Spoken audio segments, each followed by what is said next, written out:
نیکی کبھی ضائع نہیں جاتی۔ ایک گاؤں میں ایک انسان برے حالات میں رہتا تھا۔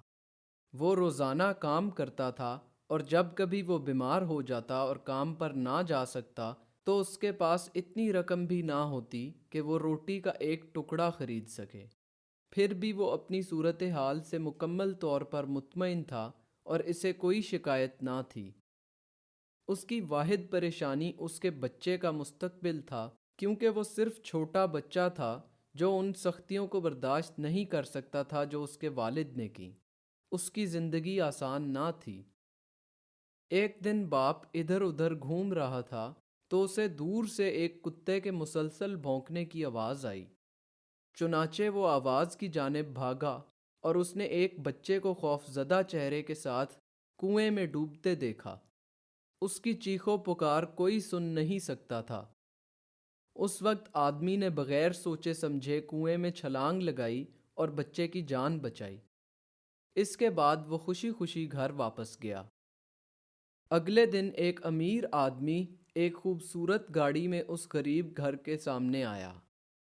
غریب باپ کو تھوڑا عجیب لگا، لیکن وہ سمجھ گیا کہ وہ آدمی اس بچے کا باپ ہے۔ امیر باپ مسکرایا اور کہنے لگا، اگر میں ساری زندگی بھی آپ کا شکریہ ادا کرتا رہوں تو وہ بھی کافی نہیں ہوگا۔ میں اپنے بیٹے کی زندگی کے لیے آپ کا مقروض ہوں، لہٰذا آپ ہر وہ چیز مانگیں جس کی آپ کو خواہش ہو، بے شک وہ پیسہ، زیور یا کوئی بھی ایسی چیز ہو جس پر آپ کی نظر پڑتی ہے۔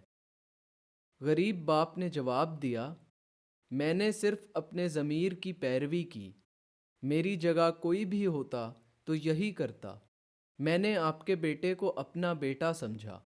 امیر آدمی نے جواب دیا، ٹھیک ہے، اگر تم میرے بیٹے کو اپنا بیٹا سمجھتے ہو تو میں تمہارے بیٹے کے تعلیم کے اخراجات تب تک اٹھاؤں گا جب تک وہ ایک پڑھا لکھا آدمی نہیں بن جاتا۔ یہ سننے کے بعد غریب آدمی کی خوشی کا ٹھکانہ نہ تھا، کیونکہ اس کے بیٹے کو وہ تعلیم ملنے والی تھی جس کا وہ حقدار تھا۔ امیر باپ کے وعدے کے عین مطابق غریب باپ کے بچے کو اس وقت تک تعلیم ملتی رہی جب تک وہ ڈاکٹر نہیں بن گیا۔ اس کے کچھ دن بعد ہی امیر آدمی کا بیٹا بیمار ہو گیا، لیکن غریب آدمی کے بیٹے نے اس کا علاج کیا اور اللہ کی مدد سے اس کی جان بچانے میں کامیاب ہو گیا۔ اس کے باپ نے سالوں پہلے اسی لڑکے کی جان بچائی تھی۔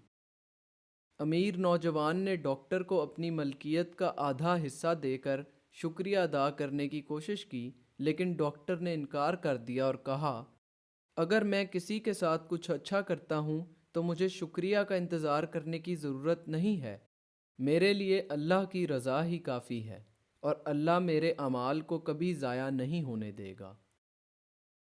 وَأَن لَّيْسَ لِلْإِنسَانِ إِلَّا مَا سَعَىٰ وَأَنَّ سَعْيَهُ سَوْفَ يُرَىٰ ثُمَّ يُجْزَاهُ الْجَزَاءَ